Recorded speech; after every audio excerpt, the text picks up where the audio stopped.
All right, welcome, welcome. So glad to have you all here. Those of you who are here live and those of you who are watching the recording, you are welcome as well. I'm very happy you arrived. So I also wanted to let you know that at the end of the class, I am going to stay after for about 15 minutes. I'll stop the recording, but I'll stay after and answer any questions that you have lingering. So I'm looking forward to that. And also at the end, I'll have a gift for you, which I'll tell you about later. So make sure you stick around for the whole thing.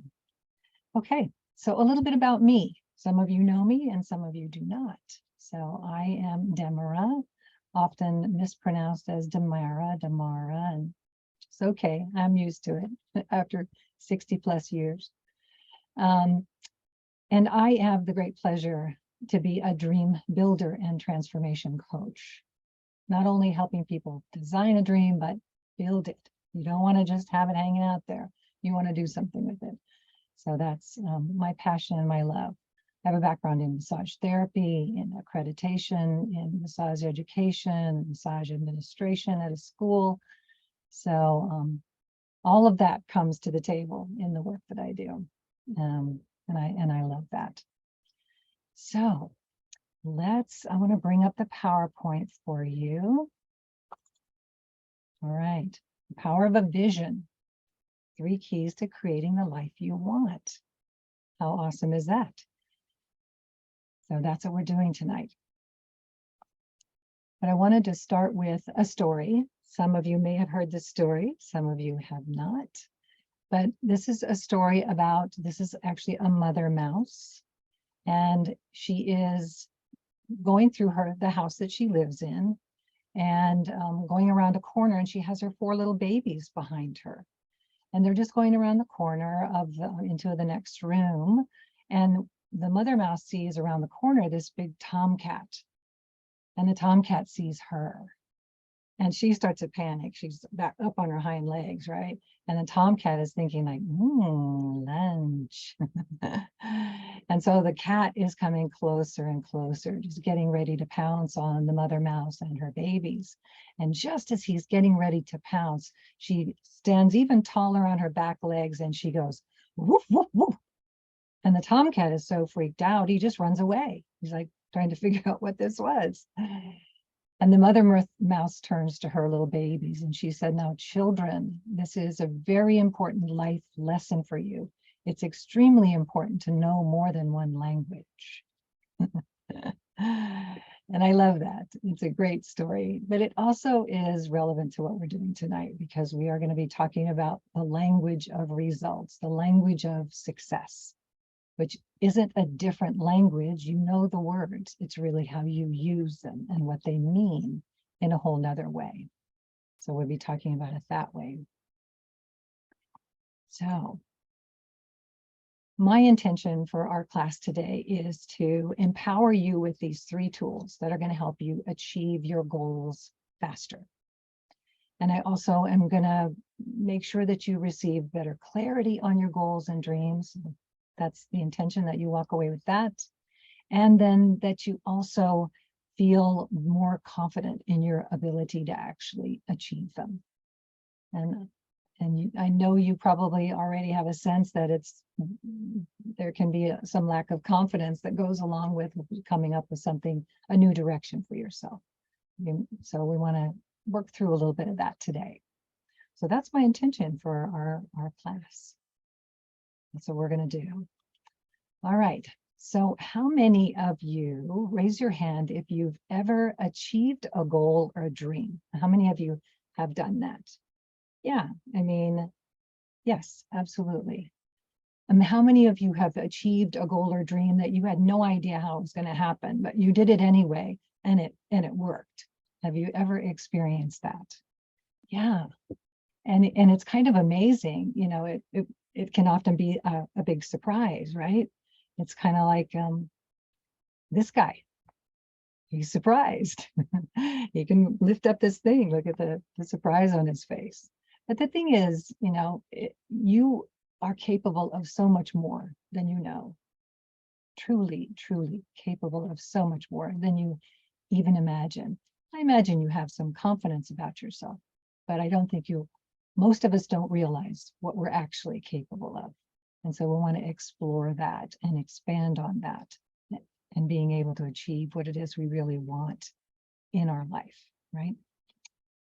So I've learned from being fortunate enough to speak in front of a variety of groups and organizations that across the board, most people will say that our goals and our dreams come out of a challenge. Rarely are we looking to change on our own. It's usually some driver, and it's usually something that's a challenge that we're facing. But in reality, the challenges that we face are essential components for us to actually grow. Takes us out of our comfort zone when we are facing a challenge. And there is nothing happening in the comfort zone. There's not any growth that happens in the comfort zone. So fortunately, life throws at us challenges that we get to face. And I imagine if I asked you if you were facing any challenges, 9 times out of 10, everyone's facing a challenge of some kind or other, right? Yeah, absolutely.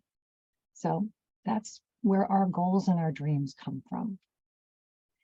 And what's really beautiful is that that life sends us these signals for growth. It sends us signals that it's time to grow.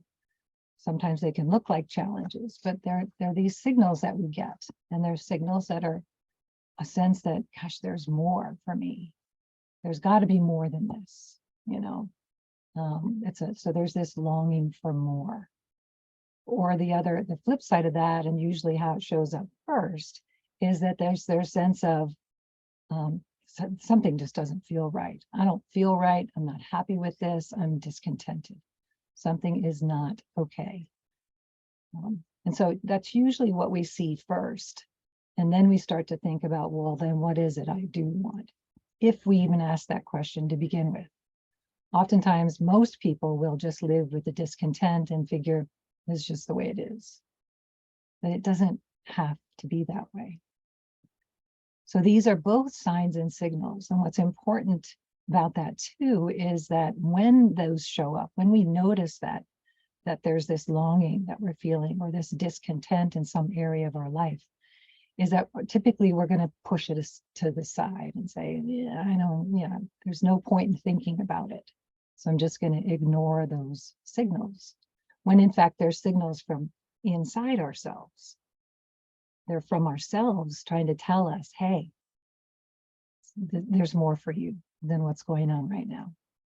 So we want to actually pay attention to those longings and those discontents. And for me, from my perspective, I'll share part of my story around that. And that is that after I left being the director of the massage school, I went to work for an accrediting agency, which was really full of growth for me. It was definitely full of growth for me and a lot of really good stuff about it.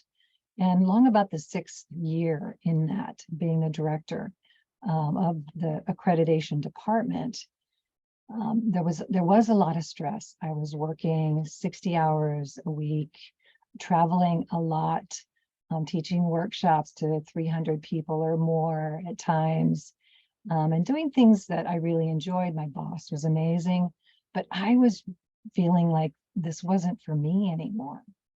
I couldn't really put my finger on it, but I just had this sense that this just isn't for me right now. And so I had this sort of idea that, I'm just going to push it aside. I'm just going to ignore it because there's nothing I can do about it. And everybody around me is going, this is a great job. It's great pay. You got benefits like Cadillac benefits. Your boss is amazing. The people who work under you are really great. Why rock the boat? And so for 2 years, I did that. I said, okay, I just got to hang out with this for another 10 or 15 years and I can retire. All right. But there was a part of me that was just like, no, that is not going to work. And it wasn't until I was sitting in a meeting, in a director's meeting, and the executive director was sharing with us with what the commission wanted to do, the new changes, what was coming. And he talked to each one of us, and he got to me and he said, okay, Demara, in your department is going to be amazing. Here's what you're going to do. There's going to be a whole nother CRM system. There's going to be this, that, and the other. He's telling me all this stuff. He's excited. And inside I'm going, holy crap. Oh no, that is not for me. I knew it in my bones that was not for me. I didn't say anything. I just kind of nodded and said, oh, that's, I was a good little soldier in the meeting. But when I got home, I was like, oh my gosh, this is, I don't know what to do. I just don't know what to do about this. And it was at the time of year that it was still sunny. So I was sitting on my bed in the bedroom, which never happened because I worked a lot and I had a family. So who had time for that? But I happened to be sitting on my bed in the middle, when it's still sunny out, and I'm just looking at my phone. Never would get on Facebook that much, but I was on Facebook. And all of a sudden there was a video from a woman that her name was very familiar to me, but I couldn't really place it. I was like, I know that name. Let me see what she has to say. And she started talking about being a coach. And it piqued my interest. I'd never had coaching like that, or she was talking about being a dream builder coach, which is like a life coach, only very specific. And so she told me all about it. She was telling me all about it, me and thousands of other people, I'm sure, but felt like she was talking to me. And I was like, oh my gosh, that sounds amazing. That sounds amazing, but I don't know how I'm going to do that. How's that going to happen? That's scary. A lot of fear. If I even considered going into another field, I'd be losing benefits and this amazing, salary and all, all these things. That was a very daring thing to do. But I remember my feeling in that director's meeting, and I just said, okay, I have to at least look at it.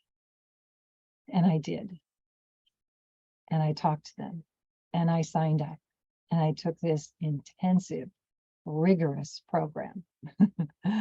And it was the best decision I ever made, but it was very difficult to make. Oftentimes opportunities show up and they don't feel like opportunities. They're scary. It's a big change. But I had such a strong longing and discontent. I couldn't ignore it. And I didn't even know what my husband was going to say about it. I was like, okay, I'm going to talk to him about this. I'm going to spend all this money for me to take this training, and I'm going to leave my job. I didn't think that was going to go over that well, but he surprised me. People tend to surprise you when they can see in your heart, this is something you want. This is something that matters to you. So I listened to my longing and discontent. And that was an important piece of it, a really important piece of it for me. And I never looked back. So it's the second time it happened to me in my life. And so grateful. So let's get back to how this all applies. So I wanted to share with you about Michael Beckwith, who's an amazing being who heads up a beautiful church in California called Agape, that he says, we're often pushed by pain until we're pulled by a vision. So often we're pushed to make change from a painful place, that challenge, right? It's usually pain that pushes us to make a change. But we can also decide to make change from a vision without waiting for it to be a painful or difficult situation. It's not how we usually do it, but it's a really great way to do it. So I love his perspective. All right, so we have 4 domains in life that we have results in. We have results in every area of this chart. You have results already in your health and well-being, your body, mind, spirit. So you have results now. We all do. You have results in your relationships, whether it's a partner in your life, partner you'd like to have in your life, the family relationships that you have, the work relationships that you have, your friends, all the relationships you have results in. You have results in your vocation or how you use your time and talent in the world. You have results right now. We all do. And you have results in your time and money freedom, the freedom that you have to go where you want to go, do what you want to do, give what you want to give, and have what you want to have. You have results there.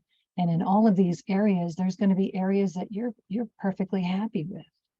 And there's going to be other areas not so much. That you're probably not so much happy with. It's normal. We're always, we're beings that are intended to grow. So we're not intended to stagnate. And so this is where the longing and discontent comes in, is to pay attention. Where am I noticing that? Where am I noticing that, there could be more in a certain area of my life? So you have results in all of these, and we're going to do something with those in a minute. But I wanted to talk with you about how results happen. And this is something that most of the world doesn't know. They don't know that this is how it works, but this comes from science, and I think you'll understand it once it's laid out for you. So our results start with our thinking. So our thoughts, it starts with our thoughts. Seems strange, right? But it starts with our thoughts. Our thoughts cause us to have feelings about it. So for example, if I woke up this morning, I didn't sleep well, not feeling good, and I have a full load of clients today, and I'm not feeling it. This never happens, I'll tell you that. This is just an example. But as an example, I could wake up going, I'm just not feeling it today. I didn't sleep well. I'm not motivated. So I have these thoughts going on, and they're causing me to have a feeling of, I don't want to do this. I'm not happy about this. I'm grumpy. I'm not going to be any good to anybody. So we have all of these feelings and thoughts going on, right? So our thoughts create some sort of feeling from us. And so from our feelings, it's going to cause us to take an action. So in this example, my thought about not having enough sleep, not feeling like I'm ready, not feeling like I want to do this, not feeling good, feeling like it's going to go bad. I should just take an action of get back in bed and pull the covers over my head. That's what I want to do, right? That's an action that I could take. I can take that action, or I might soldier on and just say, okay, I'm just going to do it. And, that'd be the one action I could take. Or I could decide, let me just shift my energy. Maybe let me get myself in a different space. So there's actions that come from it, whether we did choose to do something physically or not. No action is an action. So we have a thought that turns into a feeling that causes us to take an action, which is going to cause a result. So in my case, not feeling it, not enough sleep, not happy about it, not ready, put the covers over my head. The result is going to be probably some clients that are going to be understanding, but it's not going to feel good to me, and I'm not going to have done the work that I'm here to do, the work that I love doing. So the result is that I've not served people as I've wanted to. A variety of results come from it. And who knows the chain reaction of the results that could come from it. But most people think about their results and put the cause outside of them. They'll say, I don't have the love of my life because I don't live in the right part of the city, or I'm not young enough, or, the cause is out there in our mind, right? Or I don't have the job I want because I just, it's saturated. There's people all over doing the work. I probably am not going to get the job anyway. So I don't have the job I want because of something out there. So we have lots of becauses why things are not the way we want them to be. We don't like the results that we have in some areas. We put it as out there. And 95% of the world thinks this way, that it's all out there. Now, that doesn't mean there aren't things going on out there, COVID and political stuff and all kinds of stuff going on out there. There are things, but we have dominion over how we think about it and how we are going to let it affect us. and the choices that we make. So we are still in charge of our results, regardless of what's going on out there. And if nothing else for you comes from this class, this will be huge for you if you start to really realize that, wait, it's in, what am I thinking? What are my predominant thoughts? Now we have 60,000 or more thoughts a day. I'm not saying that every thought has a feeling and creates an action and result. No, it's the predominant thoughts that we think, how we think about things overall. Are we typically more negative or cautious, or, or are we more, possibility oriented? You're going to have different results in your life based on your predominant thinking. And that's an important piece to keep in mind. Your results never lie. So if there's an area that you're not happy with, take a look at, what have I been thinking about? If you're in a relationship that isn't nurturing for you, what are you thinking? Are you thinking that you can't get out of it, that this is just the way it is, I should be happy with how things are going, etc. But know that your thinking is creating your results. That's all. No blame, no shame, no judgment around it. It's just awareness. What might be going on in my thoughts that's creating this result that I'm not happy with? I hope it makes sense, I hope. All right, so we're going to talk about the first key. When I sent the email, this class is called 3 Keys to Creating the Life You Want. So the first one is dream building principle number 1. You have to design a dream, and some of you have talked about, you've created the framework of a dream. Some of you have already done that. So that's the first step, is to design your dream. We're going to do that. We're going to talk about that. So think about, in these 4 areas, as you take a look at your own life, which of those 4 areas is really kind of calling to you tonight? Boy, if I could make some changes or have more in a certain area, this one is the one that I'd really love to make some changes in. So just have one, pick one. There's no, it's not a forever decision, it's a tonight decision.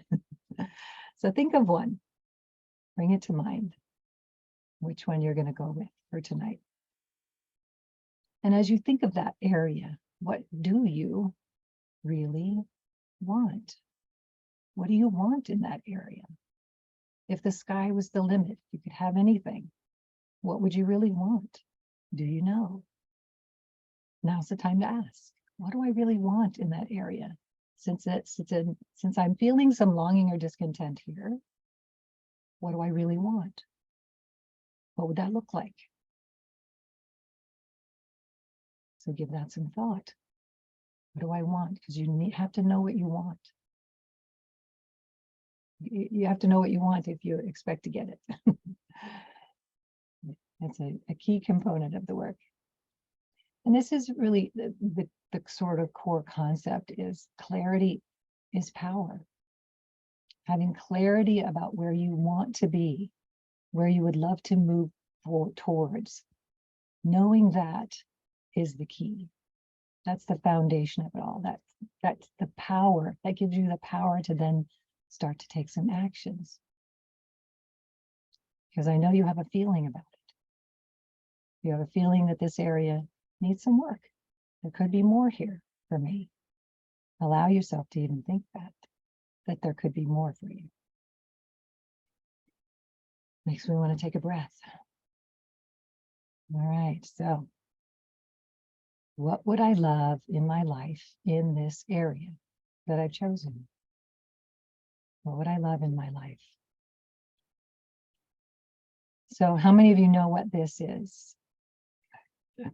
I know you probably know, most of you probably know that this is a DeLorean. I wouldn't have known this before I saw this. It's from a movie. But what does this DeLorean from the movie stand for? How many of you know that? Yeah, it's a time machine.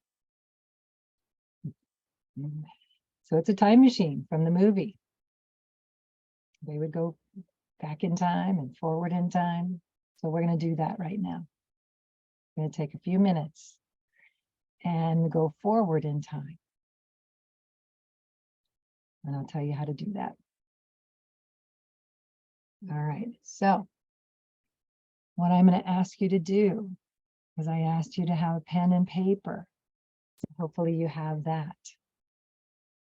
So you're going to think about that area of your life that you are honing in on just for tonight. And everything that you do tonight, you can later on pick another area and do the same thing, and pick another area and do the same thing. Do this for every area of your life. So you ask yourself, what would I love?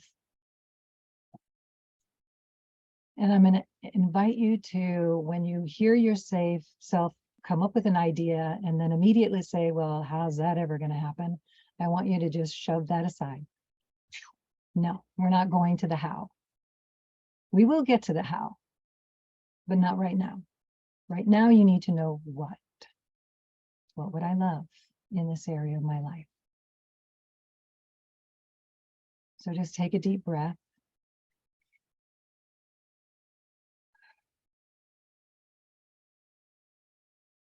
And allow yourself to listen to that part of you that actually does know. There's a part of you that absolutely knows what's next for you. We just aren't as proficient a listener yet. So letting go of how or whether you deserve it, whether it's too big, it's too much, or it's too little. What would you love? Just let it come, whatever it is. What is it? And it's okay if it feels a little bit emotional. No. It tells us we know that there's some lack somewhere and we don't like to think about that. But there's a part of you calling you to more life. What would that look like if it all worked out? Even easier than you thought it would be. Even easier than you imagined. What are you doing? What are you doing now that it's all worked out? It's your health. Are you able to move with more flexibility? Feel good in your skin. Feel good in your body. Be able to walk the Camino de Santiago. What would it be? What would it be like? What is it like? Imagine that you have that. Relationships. You have the perfect person in your life to do the things you want to do with. Exactly the way you want it. It's fulfilling. It's fun. The problems you had with your family member, they've gotten better. Communicating better. Spending time and actually enjoying it. The work you do, you had no idea that it would be this amazing.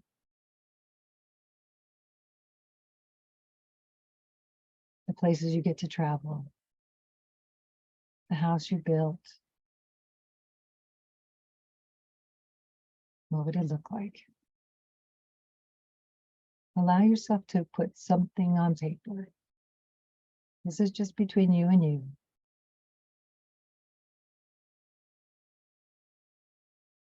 And take a deep breath.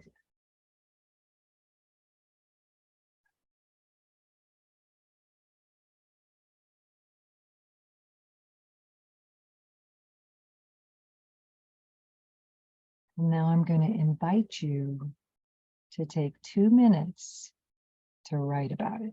Just put lots of detail in there. What is happening? It's all amazing. It's great. It's your new story, even if you can't believe it yet. But what could it be like? What kind of things would it look like? So take the next 2 minutes and write down whatever comes to you. And it can be in any domain. but the one you're thinking of is fine too.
Take another 10 seconds to bring your thought to a close. I know 2 minutes can go by very fast.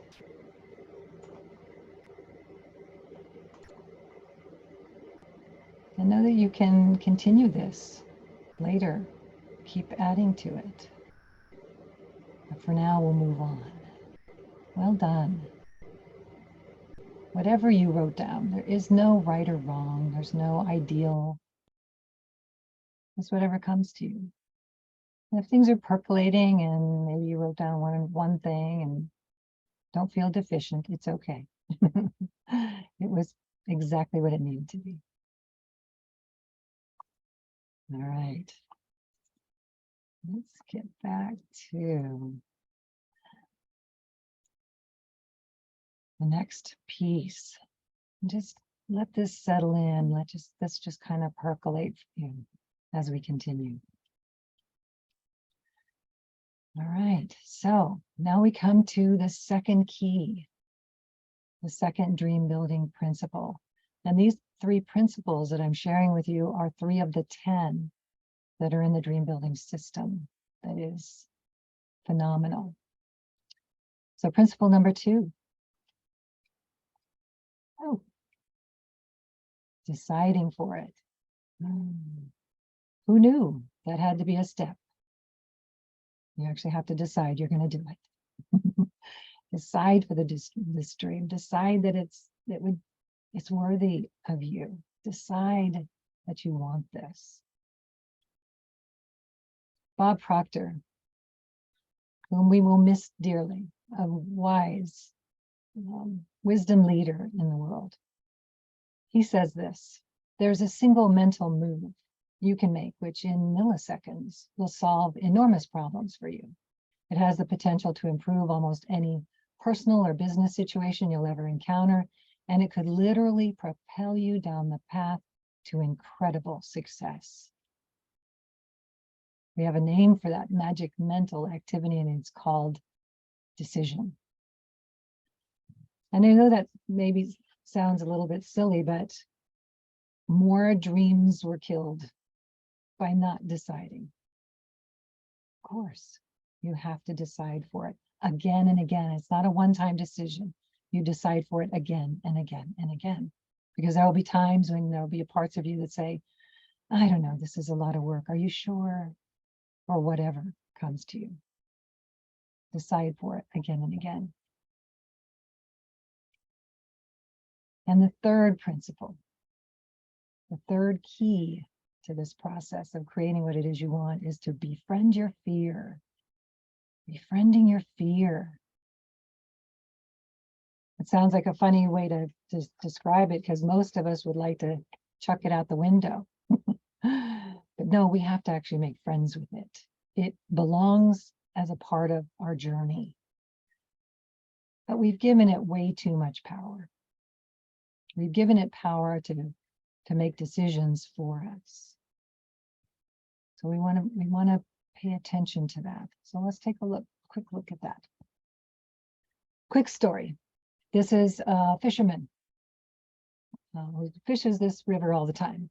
And there's a young man who's downstream who has not fished this stream ever before, but he's always wanted to. And so he comes to do it this day, and he's trying and trying. He's got everything he needs. He's got the right equipment, and he's casting out, and he's not catching anything. And he looks upstream and he sees this gentleman, and this gentleman, he's like catching fish right and left. And the young man's quite curious about what's different about what he's doing and what this man is doing. But what he also notices is that when this guy catches a fish, he's lays it off across the ground. It looks like he's measuring it about something, and it looks like he's throwing the big ones back and keeping the little ones. Now that the young man's really curious, so he goes up to ask this man, and he says, "Okay, I'm curious about your bait, but I first and foremost want to know, what are you doing with the fish on the ground? It looks like you're throwing the big ones back. Why do you do that? Or do they get mealy and don't taste good? Or is there some sort of ordinance about the size of fish we can catch and keep? What's the deal?" And this gentleman says to him, "Look, son, here's what I do. When I catch a fish, I measure it on this broken off ruler that's at my feet, because that broken off ruler is the size of my frying pan. And if it doesn't fit that frying pan, I'm throwing it back." And we might laugh at this guy for throwing back a big fish. You and I are like that too. Life throws us a big idea, possibility, something amazing.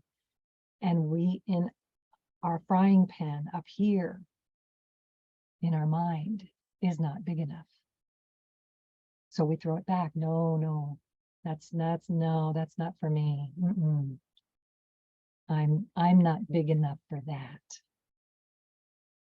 So life is always giving us options and possibilities. And we've kept our frying pan, our thinking, far too small. So always remember this fisherman. And I think it'll help you a lot. So a big idea comes to us, and we can be like this guy and say, "Yes, I'm doing it. I'm doing this thing. He's ready. He's ready to do it." Or you can be like this guy. "Oh my God, what if I fail? What if I fail? What if you fail?" Let's talk about that. Fear of failure. It's a big deal. That stops more dreams, more possibilities than you can imagine. Or maybe you can imagine. Maybe you've experienced it. But each one of us have been like this little guy here. There was a point in our life where we were learning to walk, and we didn't know how to do it very well. And we fell a lot, but we got back up again. And we fell again and got back and walked, tried, fell, tried again, fell 50 times. Where did we lose that ability to say, "I'm going to try again"? What we've learned from well-meaning people over the years is that, give it a try or two, but if it doesn't, 2 times, maybe 1 or 2 times, but if it doesn't work out, bag it, it's not supposed to happen. Who said? Who said that?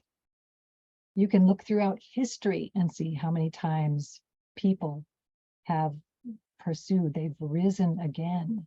They've said, "No, there's a way to do this. I don't know how yet. I'm going to try again."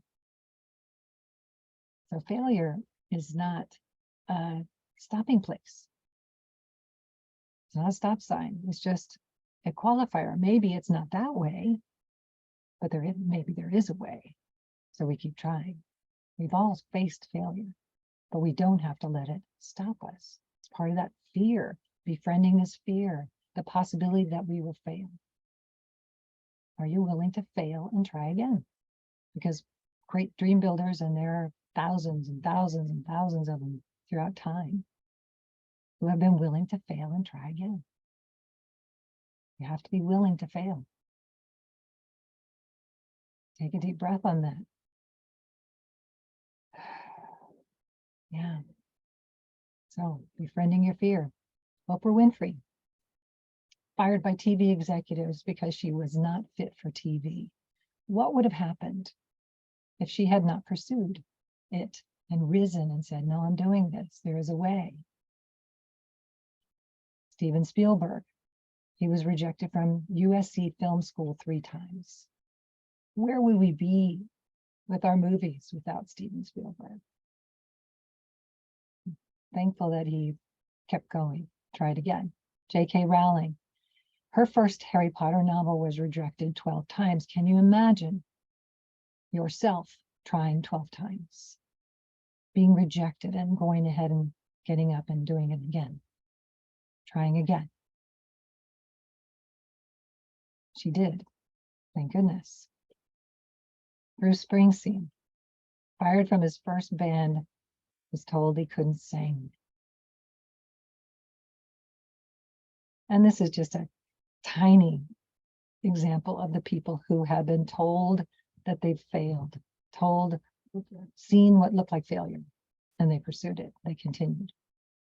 Henry Ford failed 3 times at age 53. So if you're thinking that age has something to do with this, I'm sorry, I'm not buying it. And I won't let you buy it either. Fear and failure are just prerequisites. It's part of achieving a great dream. It's just part of it. So we make friends with it. Okay, that didn't work. Okay, I'm feeling a little fear. What's that about? Am I going to die? Okay, if I'm not going to die, then let me do it. Maybe I'll try. Let me try it. Right?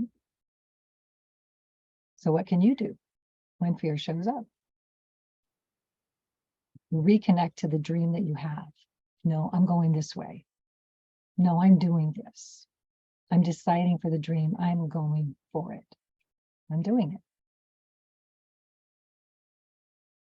Brave thinking tool. When we think about, they failed before. Yeah, but that was then. That was then.